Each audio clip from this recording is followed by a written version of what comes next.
Hi, everyone, and welcome back to Best Podcast Ever, where three idiots you don't know talk about a hobby you've never heard of. However, you'll notice a lot has happened in the past year and a half since the last upload to the channel, something like that. Yeah, well, the good news is we're still on brand. We still only have two idiots. The last time you heard from us, it was the other two. Well, me. Okay, I'm bad at that point too. It was me and Kevin last time, and we made lots of promises about stuff that was going to happen, and now it's me and Brian here to make lots of promises about stuff that's going to happen. Well, the good news is, since that last episode, I have since moved to a place with much better internet, and I also have access to real editing software now. So we should be able to get stuff out more often.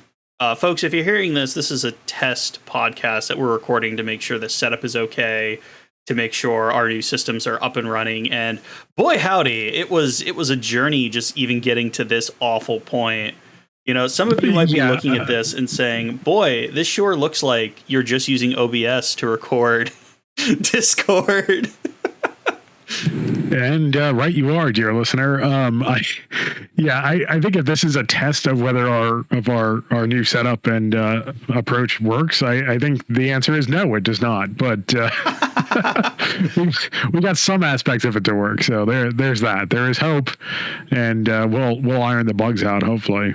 We'll iron the bugs out, but I'm sure people give the zero shits about how this all comes together. They want to know what the hell happened to us again. And the funny thing is, we actually did multiple takes at trying to explain what happened to me.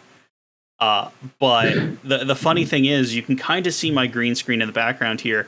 I do not live in the United States anymore. I moved to Australia in 2019, and here I remain. And there was this weird thing that happened in late 2019, early 2020, that kind of stunted a lot of people's ability to do things. Yeah. Thanks, Brian. That was directly my fault. It was actually hilarious because when I moved to Australia, it was about 2 weeks before that giant forest fire. So we had so many plans of things to do and places to go and things to visit. And then I lived on Mars. Like the weather outside was orange. All of the things were on fire that you wanted to visit, which severely limited your ability to visit them because you weren't wearing asbestos. Yeah, no, and I lived in the city at that point. I lived in Sydney. And I'll say Sydney because if you guys can find me in Sydney, congratulations. But like I lived in the city and then I moved to like the more suburban area.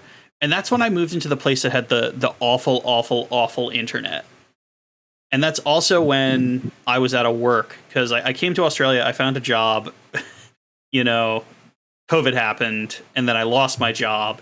And you would think, dear listeners, that would give me, Mike, and Kevin ample time to try and figure out how to bring this back. But no. It was a funny thing. Right? Those early months of COVID for me were about watching people talk about all the creative stuff that they were doing in their free time.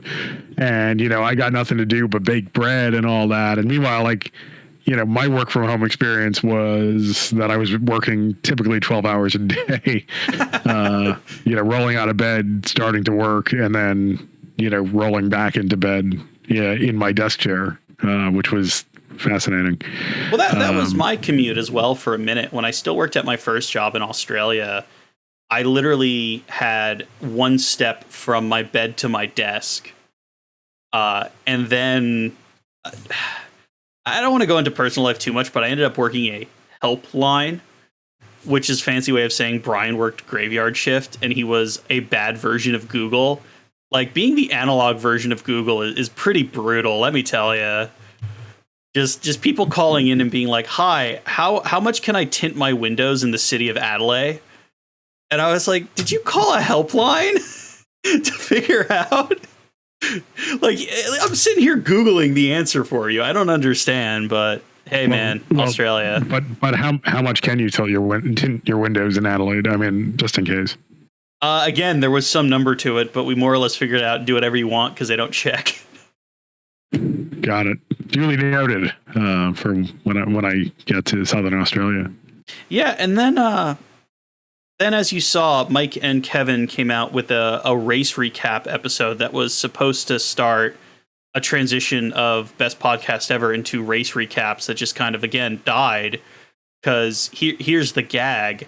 I have went on, and again, I live in Australia, but I do have a YouTube channel. So if you find the Dorkator channel, it's me playing Magic the Gathering. So if you have any interest in that, you know, there's not many people going around by the moniker Dorkator. I'm sure you can find me. And Kevin has gone on to do vintage video game reviews under the name Game Bro. Again, you can find him if you want. We're not exactly going to use BTE to promote stuff because both Kevin's and my's individual channel is more popular than the Best Podcast Ever channel. Like by orders of magnitude, yeah. Yeah, so. Yeah, no, Dorkator only started like 2 months ago, and I think I have more subscribers than the Best Team Ever channel. Just to show that, divided we stand, united we fall. That's how that works, right? Yeah, pretty much. I clearly I was the problem. So, I've just been, doing what I always do and, working a lot. You're a functioning adult. You have a family. Like, me and Kevin decidedly do not have that much responsibility in our lives.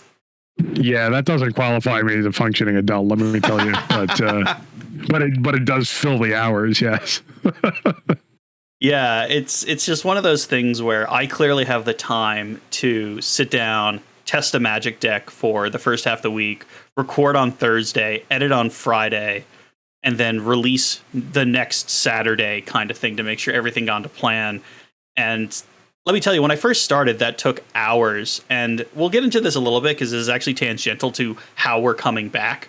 So when I first started editing those videos, and as some of you who've seen our older stuff where I took over as editor from Mike, we had a lot of visual gags, which is why we're just using a screen cap now. Because if we want to do a visual gag, we can do it in real time, as opposed to what used to happen. If I wanted to see a visual gag, I'd look in the mirror. So. Well, no, because the old way the podcast was made is we would sit normally in Mike's basement or at the Scotchwood Diner, and we would just kind of riff without any care for what Brian had to do later in the week, which was listen to the podcast in its entirety and write down where the memes would go. I literally had a Google Doc that I would just type in where we wanted the sight gags to go. Then I would have to make the sight gags, and then I would have to go in, listen to the podcast a second time, and put in the sight gags. Yeah, and even when we were splitting up making the memes, Brian would send me the memes list, and then we would just, all right, I can do this one and you can do that one, and we'll get it done. So basically we're everything that is typically how a video released podcast is made, we were doing the exact opposite. Instead of saying here's what we're going to talk about, let me put some notes together and we'll get some visuals ready so that we can throw them into a screen cap as we record, we did the exact opposite of what a functioning podcast does. We would just riff for hours on end, and then Brian would try to make something out of it, and then we would try to find what's going to go on the screen. So apparently doing the exact opposite was not the way to go. Well, I could talk about this now because it's been years since I've had that job, but essentially what happened was we were trying to get a podcast out, every 2 weeks?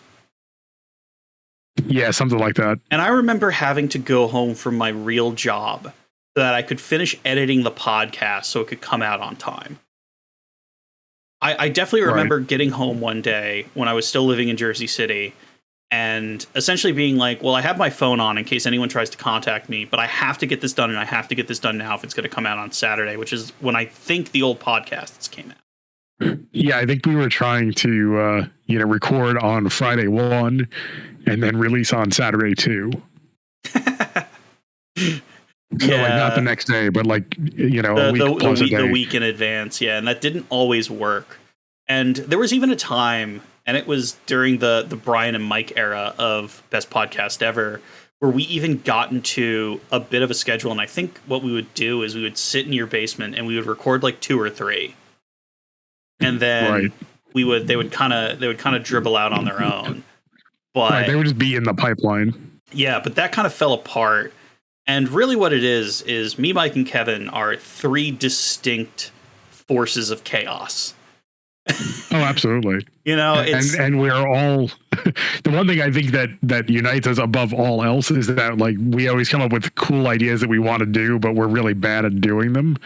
Having three idea guys and nobody to actually follow through on the ideas. Absolutely, all credit to the both of you for getting your channels off the ground. And like how many other other ideas have I kicked around in the past year? I'm like, I'm gonna do this, and anyway, maybe we'll use this channel to flesh some of those things out. Well, the reason why this is even coming back is because when I was doing the Dorkator channel, which again is still a live channel, I'm doing another recording Thursday, and I have a video ready to go, is I was able to get access to a Premiere account. And essentially what I do, and you'll like this, and anyone out who's ever done anything in Premiere will also enjoy the insanity I had to go through to turn my editing from what I used to do in Best Podcast Ever, and I was just doing that because it's what I knew, to what I do now. So when I started the Dorkator channel, I recorded everything on my PC, which is what I'm on now, and you're actually seeing my backup of a backup camera, because this is the camera on my laptop. I have a camera over here, which is why the green screen's behind me and not over here. Right, where you would expect it to be. Because this is in fact, I can turn this off because this ain't fucking working. I have a GoPro Hero 3 Plus that I bought for $100 in Australia that's hooked into an Elgato capture card, because when I bought the cheap Chinese capture card, it wasn't working, and I thought it was a cheap capture card, but it turns out it's my GoPro that overheats. So my younger brother, who does more of this stuff than I do, sent me his old GoPro, which is a Hero 3 White, and I was using that for a while, but then I found out my Hero 3 Plus Black works fine, it just overheats. But in that time, I had spent $250 on an Elgato capture card. And now I'm not even using it for Best Podcast Ever, because for some reason we don't understand, I can't have my screen cap going, which is how we're recording this in OBS, and my camera going on at the same time, and we have no idea why. It's really weird, because you absolutely should be able to record and do virtual cam in OBS at the same time. I know I've done it. But anyway, moving on back to editing. When we were editing Best Podcast Ever, it was recorded on the laptop. I would drag everything into iMovie, and then I would get some media from Mike. iMovie. And we would just put everything together. And when I started doing Dorkator, I cut out all the dead space. Because when you're playing Magic Online, because you don't have the other person in front of you, he can't comment on his side of the game. It's a void. So I found that if I just don't talk during the voids, I could go in iMovie and make cuts in all the dead space. So I would go in, and I do have a Stream Deck, and I would have a macro, and I would just go cut, and then I would go back and delete everything. And then iMovie was actually pretty good at streaming it together and exporting it in something that YouTube could use pretty easy. That took days. That literally took days because my laptop is so old. My model laptop is literally on display at the Sydney Powerhouse Museum as an example as to what laptops used to look like. Ow. Well, when we were doing really in the classic era of BP, I was using the one before that. So yours was the one that was one newer. So that was not helping anything. And I also was trying to use iMovie to edit because that's all I had access to at home. And it's really annoying. Well, what's funny is what I'm about to say probably sounds more annoying. And Mike, you do some media work. So what I have I spend a lot of time in Premiere nowadays. So. Well, let me tell you how to cut out moments of silence, because this might be useful to you. What you do is you open your video file in Audition, and then you do the thing where you scan for dead space. Then you go into markers, and you mark everything as a subclip. And then when you go to save it, Audition goes, I can only save in audio file. you're like, okay, Right. make it an audio file. It's fine as long as the subclips are there. Then you go into Media Encoder and you just give it a blank video file. Uh-huh. Then you bring it into Premiere, and here's the secret sauce. You have to make it an offline. You take all of your clips and you make them offline. And for some reason, when you make the clips offline, you can then highlight all your clips and hit Link Media, and then you link it back to the original video file, and then all of the dead space is cut. I might actually be able to save you a couple steps on this. If you drag your video file into a timeline in Premiere and then right-click the audio of that video and do edit in Audition, it should save you all those steps. And when you save it in Audition, it will save it to an audio file, and it'll just drop that audio file in place of the original audio on your timeline. But you should be able to do all the rest of the stuff. Does it edit the video then, though? No, it doesn't. It leaves your original video file still has its original audio file, its original audio in the container. But as far as your Premiere project is concerned, it has now replaced that audio with the new audio on the timeline and linked that audio to that video, so that to the correct timestamp of the video. Right. It would be just like if you used the synchronize function to match up, off-camera sound with the camera sound, which is something that I do, and then deleted the camera sound, unlinked it, deleted it, and then linked the new audio to the video. So even though they're coming from different files, it treats them as as paired objects on the timeline. Yeah. So again, there's a lot that we do here, and I hope this kind of gets across to everybody who's still listening 15 minutes into best Premiere podcast ever. Yeah, two guys who taught themselves Premiere acting like they're smart because they figured out some ways to do stuff. When I could probably have just used YouTube and figured out how to do this correctly. I've been teaching myself the Creative Suite app by app for about 20 years now, and I have no shame about just digging up tutorials when I'm like, there has to be a better way than what I'm doing. And somebody must have done this better than sitting Someone there. Must be smarter than me, because it's obviously true that everyone is smarter than me. Well, that kind of leads into, okay, we're back. What are we doing now? And unfortunately, we won't be able to do as much slot car related content as we used to, because two reasons. A, I am not physically in the United States anymore, which is, we used to do the racing on Friday, and, the old COVID kind of ended the Friday races to the point where even the hobby shop we used to go to is not open to the public anymore. So much for that. Yeah, that kind of puts a cramp in that. And I've been trying to build a track in my garage this whole time and just failing over and over again in different, more and more spectacular ways. Well, because again, I'm in Australia, and there are slot car tracks in Australia. And I have gone to even a couple of generic hobby stores and seen what's available as far as slot cars go. And it's exactly what you think it is. It's a handful of Scalextric sets and cars in maybe one slotted. Maybe. Right. And then the occasion. Do you get the Carrera Nintendo sets? Yeah, there's a lot of Carrera Go now I think about it. It's a mix between Carrera Go stuff and Scalextric's full scale. But it has been literally 3 years since I've picked up a slot car controller, and literally 3 years since I've been in the United States. So those things are linked. Yeah, that's true. Because I remember watching the cord run out as you were getting on the plane for Australia. You had it in your hand, which is probably not a great idea. But yeah, what's that? A hairdryer with a scope. Let's go through. Bowling ball with a wick. That's fine. These are all things that are fine when getting on international flights. All of those things are great. And then, strange pistol grip object with a circuit board inside it. Definitely the thing you want to take with you. My magic cards actually cause a problem.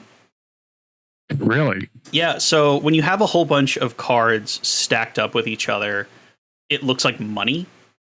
And you could only take $10,000 in a foreign currency into Australia. So when it went through the X-ray machine, the guy's like, whose bag was that? And I was like, I know it looks like money. They're magic cards. And I guess the guy looked at me, and I look like enough of a ginormous nerd that he's like, yeah, that scans. You know? Yeah, I guess you look the part. Although, I mean, Magic cards are theoretically worth money, so I guess that would they're be a one fiat way to currency launder in their money. own right. Yeah, exactly. So, yes, I launder my money in the form of stacks and stacks of Magic cards. I mean, where's the recording here? How do I show off this guy? Yeah, this is just on my desk. So for those of you who play Magic, you know what this is, and it's just on my desk because I bought it the other day and I haven't had a chance to put it away. But that's what I've been doing. I've kind of just been surviving in Australia. I am here for relationship purposes. So if anybody's wondering why I picked up and moved to Australia, it's for my girlfriend. And we had a whole bunch of plans, and boy, did COVID ruin them. Yeah, I'm guessing none of that has gone as planned. 0% of it. Absolutely zero. In theory, I should be in the United States around my birthday. In theory. But again, we have no idea. So we're in like the early stages of trying to plan that. And then my dance card is going to be so full because I haven't been in the States in 3 years. And I existed in America for 29 years before I, ditched. So I have like so many friends and family that are like, oh, Brian, when you're in America, come visit me. And on top of that, I have an entire storage unit of the stuff I didn't get rid of before I left for Australia. Because the idea was, okay, well, I'll have this storage unit and then I'll come back in a year and I'll know like what I still want and what I want to get rid of because I will have not had it for a year. Well, it's been 3 years and I guess I just get rid of all of it because I've existed for this long without it. Well, the problem is it's full of stuff that's worth money because I had the vintage video game collection and I sold a good amount of that before I left. But there were things I wanted to keep. There were things I just didn't have time to list. There was a lot of that going on. And now I'm just going to have 3 solid days, I guess, in New Jersey where I'm in a storage unit on my vacation. Just like going like, okay, this all goes to the video game store. This all goes to the charity shop. This all just goes in the trash. Like this all goes to my brothers. And all the vintage stuff is 3 years more vintage than it was. So that's an added wrinkle. That's kind of like the story of like, my dad died 16 years ago and had an attic full of assorted collectibles, and I just keep punting and punting and punting on selling them off because it's like, maybe I want to keep some of this stuff, but what am I going to do with it? And maybe I should just sell all of it. And I just keep punting and punting and punting and punting and punting. So, maybe the pressure of having a finite amount of time to get through the storage unit will serve you well. Well, it's going to be one of those things where a lot of it just has to get done and yeeted, and that's all you're going to be able to do, and that's totally fine. But like there are things that when I left would have been worthless that are now worth something. Like I have my old gaming computer in New Jersey, and before I left, a 980, I think I bought it on eBay, the used 980. I can't remember if it's a TI or not, for like $70. It was several generations old at that point, and it was worthless. But now apparently computer graphics cards are so rare and sought after that it might make sense for me to take it back to Australia to use because you can't buy anything. Yeah, between just general manufacturing and distribution shortages and people hoarding them to build mining rigs, I guess any graphics card you can get your hand on is the right one at this point. Yeah, well, because the computer I'm on right now is a Razer gaming laptop, and I say laptop in the vaguest of terms. It has 6 wires plugged into it right now, and it has no battery because the battery started to expand. So the battery's sitting in a bucket of sand in my storage cage because I live in an apartment. But yeah, that this computer is sad, and it gets really upset. It does this thing where if I open any Adobe software, when I go to shut it down, right before it's able to turn off, it has some sort of critical error, and then it restarts, and then I have to shut it down a second time. Good times. It is amazing just how janky Adobe products can be, and yet everybody uses them who does anything. And I mean, they work until they don't, and it's not like, oh, I'm going to use this other thing instead, with the possible exception of Final Cut. I don't know. I mean, there's just so many trade-offs that I think people are willing to accept it, but that's a new one on me. Yeah, it's just one of those things where you just have to deal with all the random nonsense. And again, clearly this computer has had a hard life. And I'm willing to bet it's because I live so close to the ocean now that some amount of corrosion has happened. Because fun fact, when you live in Australia, during the summer, your windows are just open. It's like they pretty much give up. Like you can have an AC unit. You use an AC unit in only dire circumstances. But in the place I lived in before this place where I had the bad internet, we didn't have an AC unit. We didn't have heat. It's just the temperature outside was the temperature inside. I've never been so cold in my life. And I grew up in New Jersey where it snows, where it gets below freezing. It doesn't get below 8 Celsius here, but it's so cold because if it's 8 Celsius outside, it's 8 Celsius inside. Right. And all the Australians are just like, oh yeah, no, you just put on your fluffy coat and your Ugg boots inside, and that's winter, mate. That sounds fun. As somebody with no tolerance for temperature changes, that sounds just wonderful. And again, like you've met my girlfriend, she doesn't exactly have, a lot of ability to regulate her own temperature. So just the number of layers she wears in the winter, it's insane. And then like I'm sitting here wearing my outdoor jackets inside going like, why do we live like this? Why is this the default, way you live? Yeah. But yeah, no, the whole country does that, and that's just how it is. But again, I've been loving my time in Australia. I live in a literal tropical paradise. When the pests are parrots, it's kind of hard to complain. Yeah, I guess you could do a lot worse than that. When you're yelling at rainbow lorikeets to go away, stop squawking, you literal birds of paradise. you literal birds that Americans pay money at a zoo for a cup of nectar to get you to land on them so you'll drink it. I've seen rainbow lorikeets eating out of the McDonald's garbage. I've had a cockatoo at my old place land every day on my balcony just to walk up and down it. He must have liked the sound the hollow banister made when he walked, because he was there every day, hell or high water. Yeah, well, that beats the pigeons that land on my office air conditioner, because I guess they like the sound too, but I do not, especially if I'm recording something. It's really, not nice. That's the thing about Australia is it's not the things are going to be a problem that you need to look out for. It's the things that like even Australians don't bother to tell you before you show up. Because to them, it's background noise. Well, that's the thing. Like, oh man, I never say this fucking bird's name right. The kookaburra, that laughing jerk. So if you ever like hear the jungle in old American movies, that's not a jungle bird. That's a kookaburra. And they just do that when the sun rises, when it rains, when they see a bug they like, if they see they just laugh for no reason. They make this laughing noise, and they're there all the time, and they laugh when the sun comes up or comes down. So if you have, because they normally exist in a pair of kookaburras, like anywhere near your house, you're just gonna wake up because you hear them. And my girlfriend is deaf to the sounds of birds because it's been here her whole life.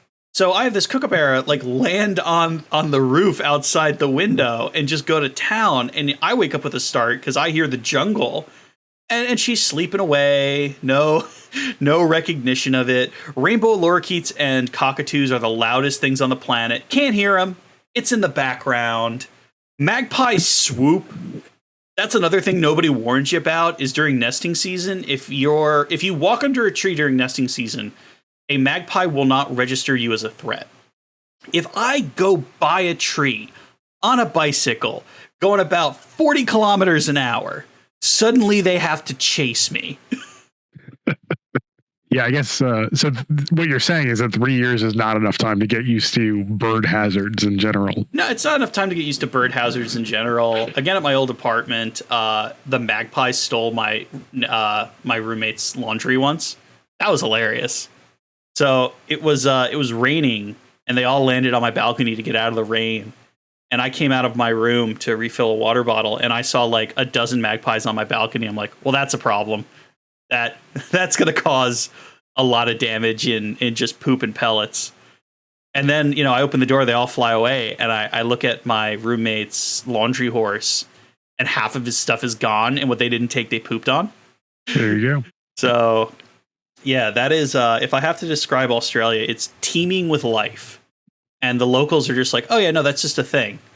You know, you just have to Right. deal with cockroaches and spiders and flies and birds and lizards and snakes being everywhere. They're ubiquitous. How's New Jersey? Yeah. We're having. I'm looking forward to the return of the spotted lanternfly, which is a nice invasive species that started appearing last summer. And I have a tree in my backyard that an exterminator has told me is going to die once they start hatching, because they've built a nice nest in it. And I was like, "Can you do anything about it?" He's like, "Not really." So, these are just giant. They look like if a ladybug was a butterfly and also was a cicada, and would just like crash into you flying. It's great. It's really, really cool. Thank you, entire Eastern Hemisphere, for gifting us this creature that has no predators here. That's what happened to my mom's weeping cherry tree too. Was the Asian boring beetle? Yeah, I had an ash tree that died from that. It also got hit by lightning. I was like, the tree was questionable, and then it got hit by lightning, and so that was the end of the tree. Marked for death. Well, what's hilarious is, and unfortunately I'm not going to find it because I can't even remember. It was one of the New Jersey specific radio stations had PSA, like commercials about the Asian boring beetle, and it was like a 1940s show tune they decided to go with. So every commercial break, you heard these like, it legit sounded like a chocolate milk commercial from the 40s. So that we had posters up about the spotted lanternfly everywhere last year, like in every park, every public building, and it was just a big poster telling you, if you see this crazy looking bug, just stomp on it. Yeah, kill on sight. Which I did my part when I could, but like the one that somehow flew into my pants pocket while I was walking, like literally somehow, like, I guess my pants pocket was just puckered in such a way that it was able to find its way into it while I was walking. And then I reached to take my phone out, and I felt like this leathery feeling object in my pocket, and it was the wings of this creature, which was just wonderful. So, and then it flew away before I thought, okay, well, I'll at least get my revenge, but no, it flew away. Yeah, it's one of those things where you do have to give Australia credit. They used to introduce a whole bunch of stuff here, but it's been a minute since an invasive species has caused new, like the cane toad and the common miner, also known as the Indian miner, which they're trying to get people to stop calling it that for obvious reasons. They're pests, but at least the common miners are hilarious. Pigeons are pigeons. What are you going to do about them? Cane toads, they literally hit them with golf clubs because, like, you're not supposed to let one live if you see one. And they've just taken over Queensland, and they've slowly started to invade New South Wales as well. But common miners can kind of talk, They have that ability if they really want to, and they can mimic other things pretty well. And seeing the common miners just exist around kebab shops. That's the only place I see them is around the garbage cans of kebab shops because they're trying to scavenge. Right. Other than that. Yeah. I mean, that seems to be a smart place to try to scavenge, at least. Yeah. No, again, it's very interesting being out here and just trying to exist in the middle of it all. And again, like getting back to what we're trying to do here is, okay, we now have the ability to kind of have these gatherings, and while we would love for this to be about slot cars again, unfortunately it would be about slot cars 3 years ago. It would be a pretty shallow pool of content to mine at this point. Like, and I haven't kept up at all with anything that's coming out or anything. So, I could tell you. I could spend a few episodes telling you about all the time I've wasted trying to build a track, or I don't think we're going to get far with that. Yeah, and I'm just so far removed from it now because again, I went from going to a slot car shop once a week to not going to a slot car shop in the past 3 years. And even when I get back to New Jersey, I'll be in a slot car shop, but the slot car shop is closed to the public. Like you have to call ahead to get in. Because it's just it's turned into such a online kind of entity, and the owner of the shop, who's had pneumonia multiple times in his life, is not super jazzed on letting people in. Yeah, for some reason, which I guess makes sense. Who knows? Could be any reason. Yeah, something. But again, like, hopefully we can parlay this a little bit, in this channel in general, into more just race related things. I know, Mike, you have a project that I'm going to call out loud, so hopefully it forces us to do it. Speak it into existence. Yeah, you want to go over your popsicle stick race review thing? This was something that we were talking about a couple months ago that I was like, oh, I could totally do this, but yeah, I guess I have a 4-year-old, and I just thought, hey, we could have fun coloring these little characters, and maybe use some popsicle stick puppets to recount some some racing lore for you here on the channel. That requires me to find the time to write any of this, but write any of it and capture the footage, because I could, like, as long as it's not going to be super crazy, I could probably edit it. Especially now that I have the ability to download files at a decent rate, and not. Yeah, I mean, it should be fairly straightforward editing, but I'm always happy to not do tasks that are part of my workday when I'm not at work. So that's fine. Yeah, no, my workday is not media. It hasn't been for a long time. When we were doing Best Podcast Ever originally, I was at a media company. It was not a video company. It was a photography company. But now, I don't work in media at all. I work for a giant corporation that I won't name. I think that was a big. I think that was thinking about many of the miscalculations early on. I was like, oh, I can do all the editing because I know how, and it's like, yeah, I know how, but I spend 50 hours a week doing media stuff anyway. Do I really want to do that in my slivers of free time that I can scavenge? Maybe. But no, the answer was no. No, I did not. The answer was very much no, unfortunately, for all those at home. And again, it got handed off to me, and I tried to do too much with it with too little resources. My computer back in the day would have been relatively spec'd for it, especially since we were putting stuff out in 720 for some unknown fucking reason. I think the reason was, why we started putting stuff out in 720, because that's what my laptop, which was a 2009 MacBook Pro. It was like one of the first Intel Macs, I think, if I'm not mistaken. Maybe not.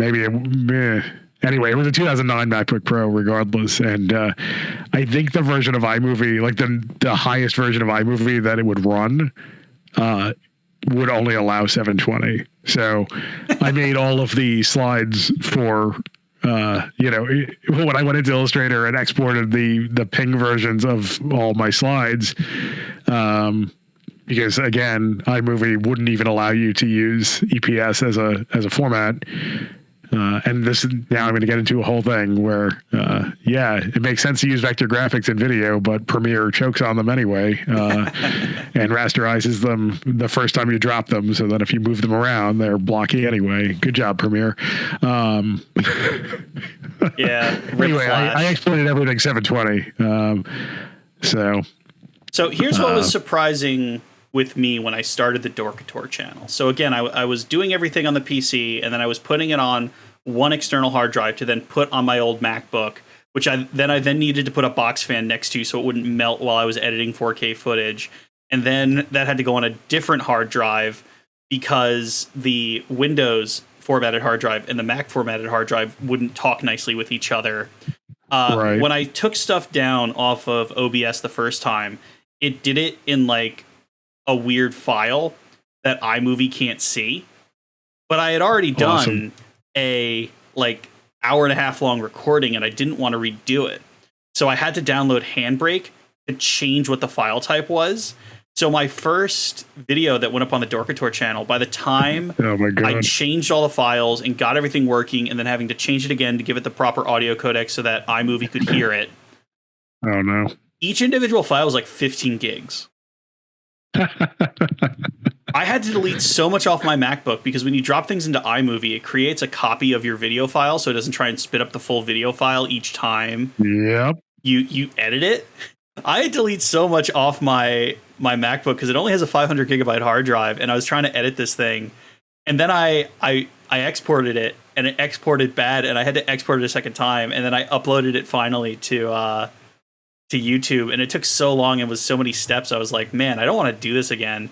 And then I made a dozen more videos, and I'm still going to this day. But wait, you made a dozen more videos in that workflow, or no, was that the end of iMovie? that workflow existed for like the first 8 videos.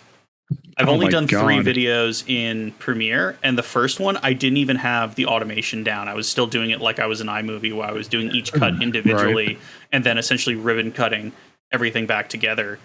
And then I did the way I described it, where I was editing things in Audition, and I fucked up my gain. So it was even putting in some bits that were essentially silence, but it was just the mic picking up me ending a word. So I had to go in and edit it anyway. And then this past video, the one that's not going to go out until later this week, I finally got the gain correct. I got everything correct. And I literally was able to shoot and edit in the same night, which was super nice. And that's why I was like, when that happened, that's when I contacted you and Kevin and was like, okay, let's bring back Best Podcast Ever, because I had allocated a certain amount of time in my week for editing. And rather than letting that go and having it fall back into Brian watches too much YouTube time, I was like, okay, let's do something else. Let's take one of these projects that's either died or gone by the wayside or never started and try and bring it back. And Best Podcast Ever is definitely the lowest stakes. You know, yep. I wish I remember the guy's name. The guy who actually comments on all of our stuff. We see you, buddy. We know you. We appreciate you. And I apologize for the fact that, this is now totally off topic from what, you and you alone loved us for, because which was I just don't stuff. Yeah. Yeah. I just don't think, and I promised when we did our first episode, I was sitting right where I'm sitting right now. This was going to be the best slot car podcast that I knew of. And it still is, even though we're not even talking about slot cars anymore. That's how low that bar is. We could literally talk about anything. Just the fact that we mentioned the fact that we used to do a slot car podcast makes this the best slot car content that you will get in podcast form. At least from Best Team Ever. And at least with the caveat that I'm aware of, and I've made no effort to seek out anything that would disprove that, because I don't like to be wrong. So. At least not when I've made, bloviating promises, at least. Well, and again, I appreciate the guy, because he taught me no matter how small and bad at this you are, you will always find an audience. And that's what led... there'll always be someone. Well, and again, that's what led Kevin to do Game Bro. That's what led me to do Dorkator, is the fact that we knew we would find an audience no matter how small. And what's hilarious is what got the three of us started the Best Podcast Ever, which is by far our least successful venture. We were ecstatic when our video would get like 50 hits. Absolutely. I mean, that's why it's so important to, have attainable goals, right? I mean, when you're starting out with a project, you have to say, okay, if I get to 50 views on this, I'm going to feel good about that, because I started with nothing. So that's 50 more views than the video I didn't make. So when I started Dorkator, my views were low. I had just started out, and I said to myself, because I'm using a 4K monitor here, it's just one that came into my possession, and my old MacBook actually can't do 4K over HDMI. It has to do it over FireWire. Hooray for FireWire. But FireWire, like the cable FireWire, is like $80, Australian, mind you. And I was like, okay, I'm not going to buy the FireWire cable, even though this monitor can do it, unless I get 50 hits on a video. Because I was still thinking of BTE numbers. And then literally the video that went up one day ago, already has 72 hits on it. My highest video has almost 1,000. And the channel, the Dorkator channel, came into existence like a month ago. And I'm already pulling in infinitely better numbers than any time, because we did BTE for, I think, for 2 years. We did BTE at least. It seems like I probably should have like looked at the channel before we sat down to do this, and like, we should have done anything, but that's not the BTE way. No, it's not. Well, we also should have had Kevin here. So we also probably should have like reintroduced ourselves. I'm Mike, and that's Brian. Yeah, let's introduce ourselves 45 minutes into the recording. Yeah, well, that's fine.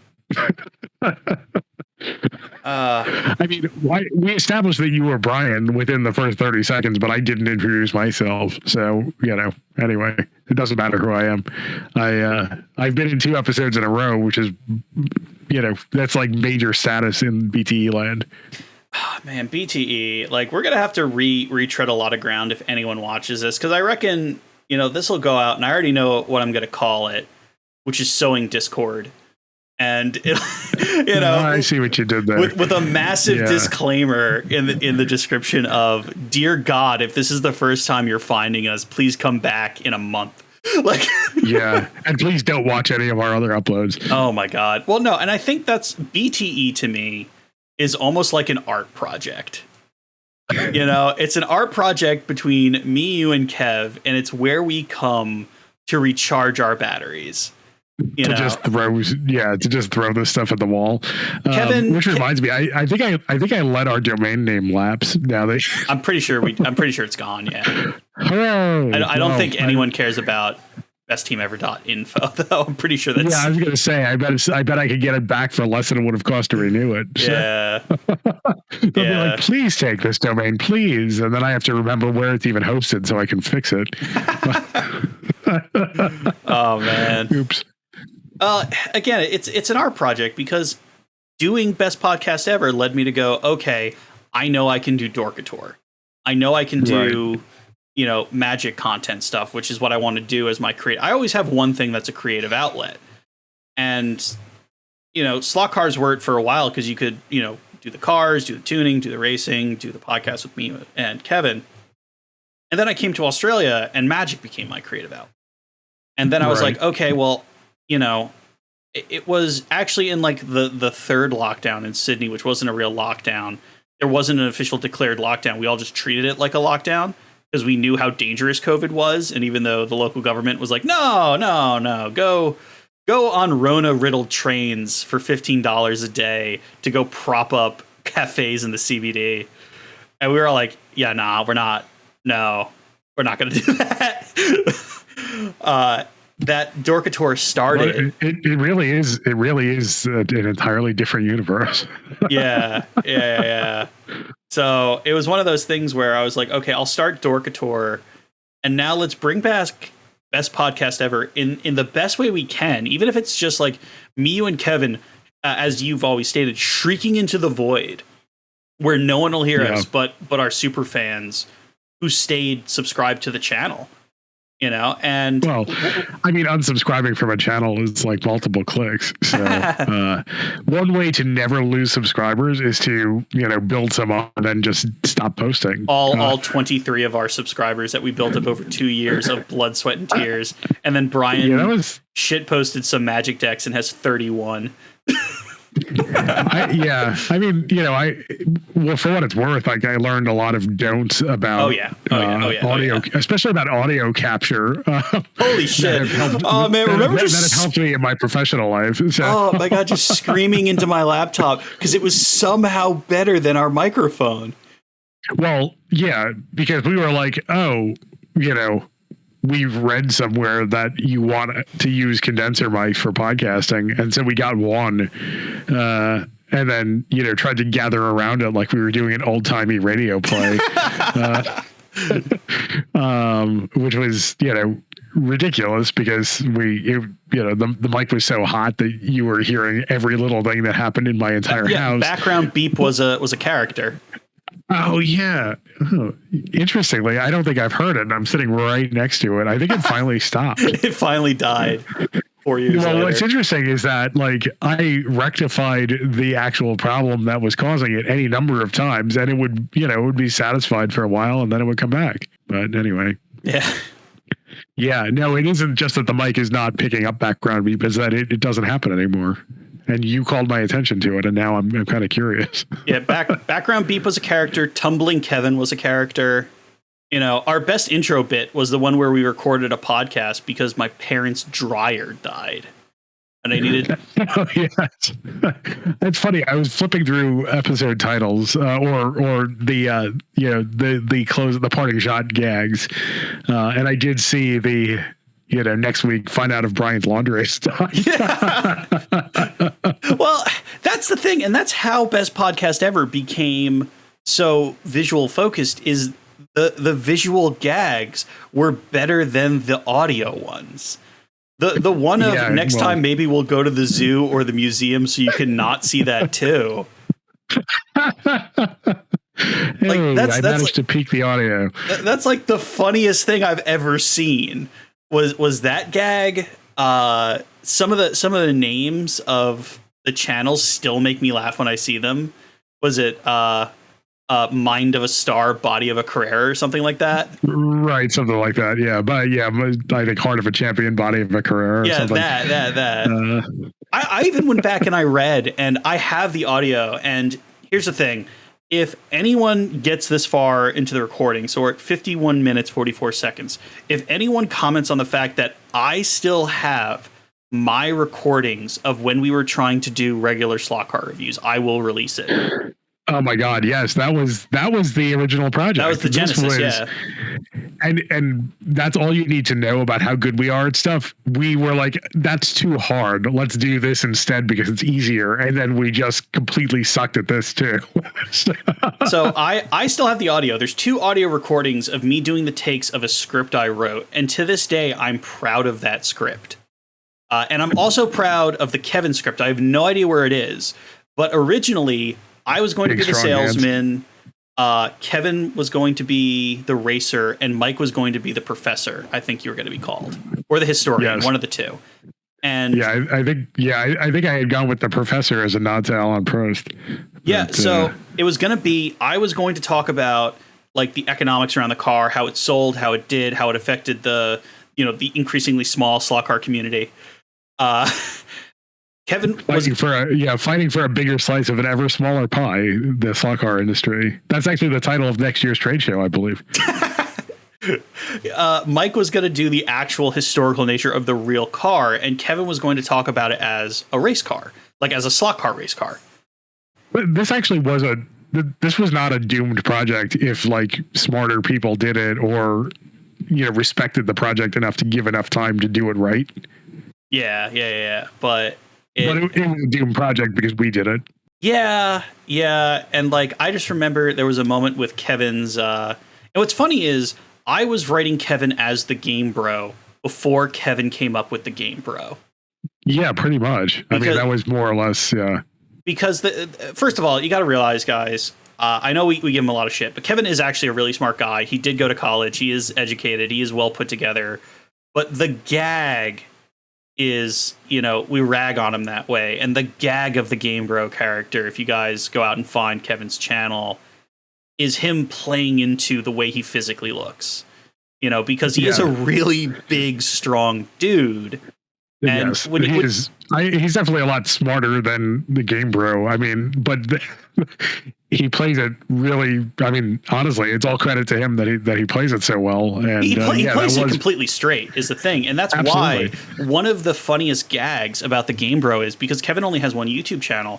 He does the Game Bro character, and then he does like F1 recaps as Kevin. Right. Yeah, just drops the character. Which again, like I gotta say, like Kevin was playing characters a lot of the times. He's not always like that because again, he was doing a character and he does the Game Boy character. And the line I built this up to is there was a moment where he was like, and you know what that equals, and he was gonna make it rain with blue ribbons and just go blue ribbon, blue ribbon, blue ribbon, blue ribbon. And the ending gag was, and you want to know what all that adds up to? Blue ribbon, blue ribbon, blue. And then like a red one would show up, which is second place. And it would just end with, what the hell is this? And then it would cut to the next guy. Right. Man, but just him making it rain, going blue rim, that was like the funniest shit in my head. That's a joke just for Brian, you know? Yeah, pretty much. But yeah, I mean, maybe so was regular Slack car reviews. Maybe it was too pure for this world. It was certainly too much work, because like that would have involved an actual timeline as opposed to just having a single timeline where we clean up some of the audio and we make sure we don't say anyone's full name kind of thing. And then even in the last video that I edited for as Podcast Ever, which was the Daytona Daytona 300 years ago. Oh yeah. Okay. Let me explain the Minus World thing. I know you guys didn't like it. I can explain. So I moved to Australia, and when I moved to Australia, Kevin and Mike fully intended to keep Best Podcast Ever going. Obviously, I could not be on it as much at that point. Right, especially, mind you, like even the like video conferencing of any decent quality was, more involved. I mean, that's one thing we got to remember about our pre-pandemic world is like that was actual effort to like make a decent, video conference happen. And what happened with Minus World was we were like, okay, what if we kill me off? What if we find a silly creative way to like Poochie, My Planet Needs Me out of the series? So the gag was supposed to be that there were just these cryptic videos of Brian existing, and they were shot in Pyrmont, Australia, because it's where I lived at the time. And the whole idea was to give not so subtle hints as to where Brian is, right. And it was just these cryptic, unrelated clips. And then there was also, and I guess I had just been watching too much ARG stuff at the time, because I put in a Russian number station backwards in the middle there. And the whole idea was that we would create this incredibly cryptic, incredibly unknown thing. And that was supposed to be the last you ever heard of me. I was supposed to just have this solo project where everything went wrong, and the gag at the end is Brian's dead. And then I even had the Silver Shamrock song from Halloween 3 in there. Right. As just like a nod to the most of like, oh, Brian died off screen. That was the whole gag of Minus World, is Brian dying off screen and you never hearing from him again, and Kevin and Mike never bringing me up. I just never mentioning Brian. Never again. Acknowledging that there was a third guy. Right. So, but see, that's what's funny is that, none of that happened. And so there was just this transitional piece that was a transition to nothing. And then it was like, oh my God, they're holding us they're holding us in suspense for what? And then like about a year and a half ago, it was longer ago than that because I was still working from home. Probably a year and a half ago, the three of us actually tried to record an episode over Zoom, and it just, Zoom is terrible. And, I have that video somewhere that I never did anything with. And, I don't even remember what we talked about. Yeah. I don't either. I remember doing it, but I don't remember anything about it. There are a number of lost episodes because, again, we don't do, the podcast thing of, what are we gonna, talk having about in the episode? And having the schedule have names Uh-huh. attached to it. Like, hey, let's do some research so we know what we're talking about. Even if we're just talking about our own channel, like we didn't even do that research. Anyway, we did that, and then a year and a half, or about a little less than a year ago, Kevin and I managed to get that one episode out, and that really, I think, is even though we didn't make good on any of our promises, I think that's generally the direction you're going to see the channel go.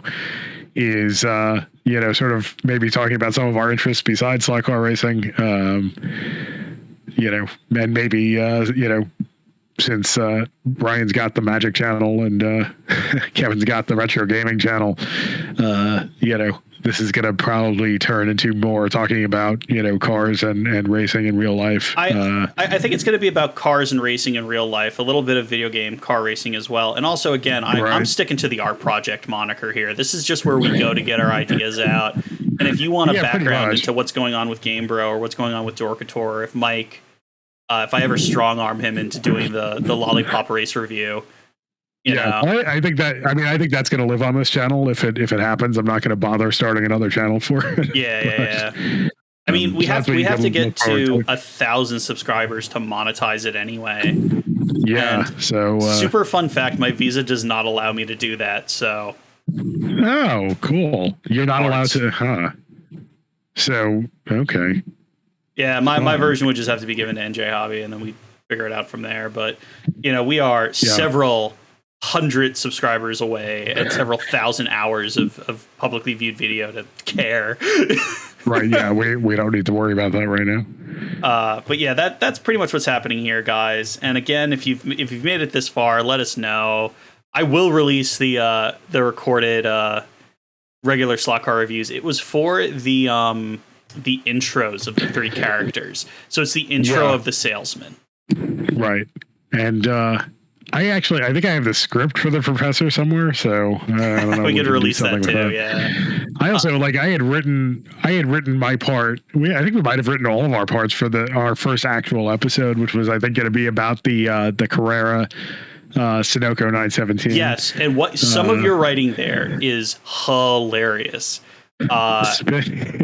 Spin on you, crazy Carrera, something like that. It was spin on you, crazy diamond. And my favorite thing about it was there was a joke in there about how Carrera, who thinks it was something about like a decision or a change in direction, is flick the switch on the bottom. Look, I'm going the other way now. Yeah, I think we were going to do something with the car, spinning around its axis on that.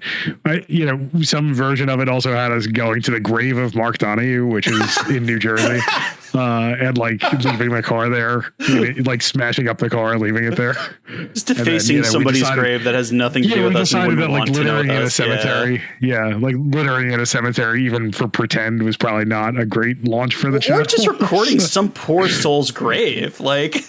Yeah, I feel like it would have been so much smarter just to get like a foam tombstone and put it in your backyard. Like, for some reason we got hung up on the idea that we could actually go to the actual grave because it was nearby, and it's like, oh yeah, we have to do it for real because it's nearby.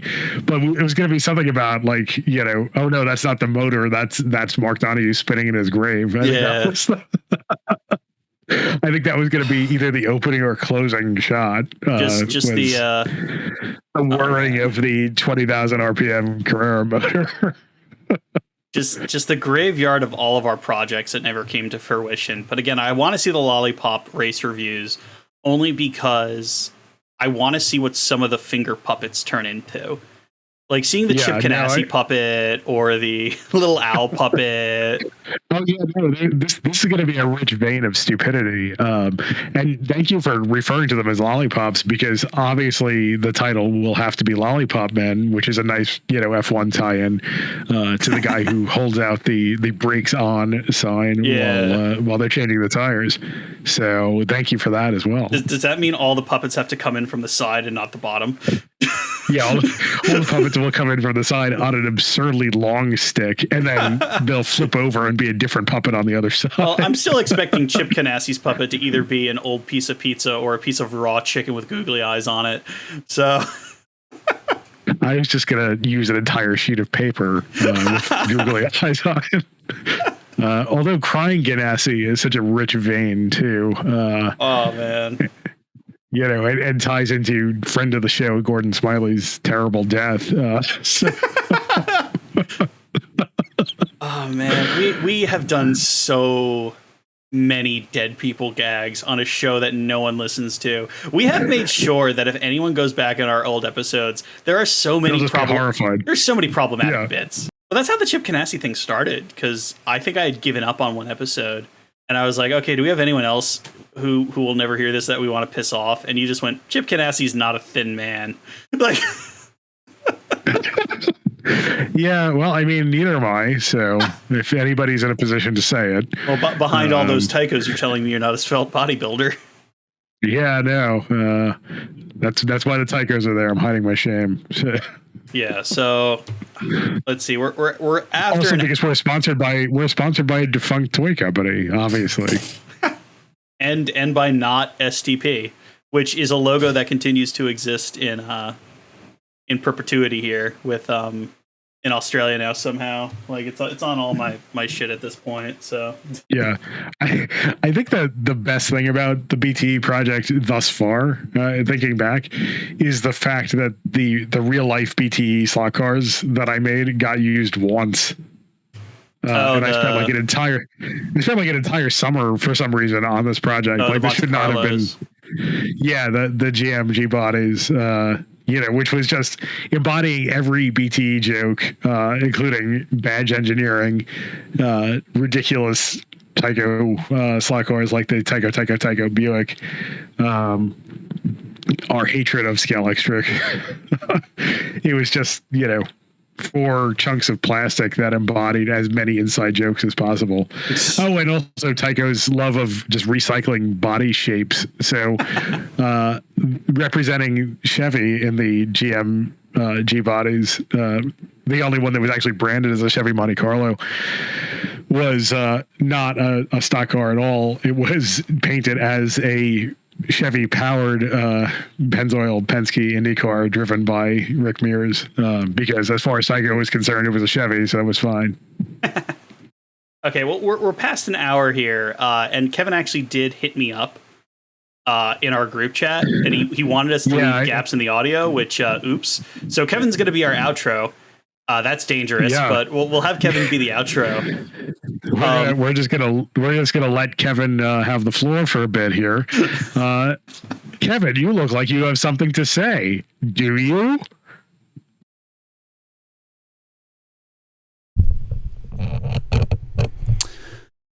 Kevin could not be reached for comment. Okay, well. I can make that gap as long as we need it to be. Also, right, I'm going to say this on camera because it's the only thing I need you to do, Mike.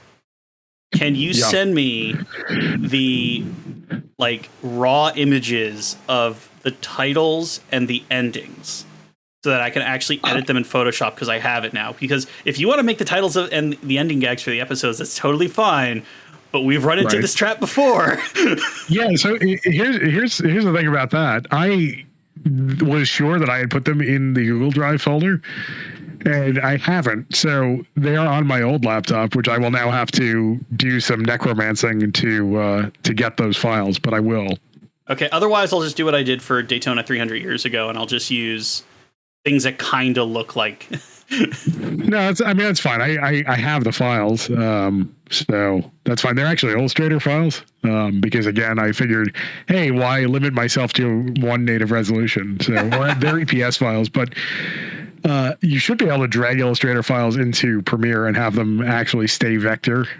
So now that we're not using iMovie. Yeah.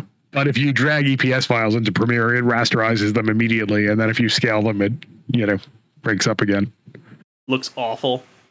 All right. Yeah, it actually looks worse than if you just used a raster file in the first place. So, well, I think that's the end for this episode, which was our test episode for relaunching this. Whatever this turns into, we'll certainly find out. But again, thank you guys for coming along for the ride. We swear we're back now. I'm not going to commit to a release schedule right now because we don't actually know what our release schedule will be, but we'll have some sort of release schedule, and you'll find out when the next episode comes out, because this episode will come out and then some amount of time will lapse before the next episode. I'm hoping it's not bi-yearly. You'll know that the new one is out when it's out. So watch for that to happen, and then you'll know. So yeah, you should probably get subscribed if you want to hear more. And dear God, smash that bell icon. If this is the first time you've heard us and you made it an hour and 10 minutes, bravo. Then you're gonna love everything else, because this has to be rock bottom. And this is us turning into the spin and admitting that this is our vent. This is where we vent stuff, and then we go off on our own without the other two idiots, and we do stuff that's significantly better than we could ever do when all three of us were together. Which, again, is not how this is supposed to work. But united we fall, divided we stand. Well, I will say, technically, this will be our least worst episode in terms of how it sounds.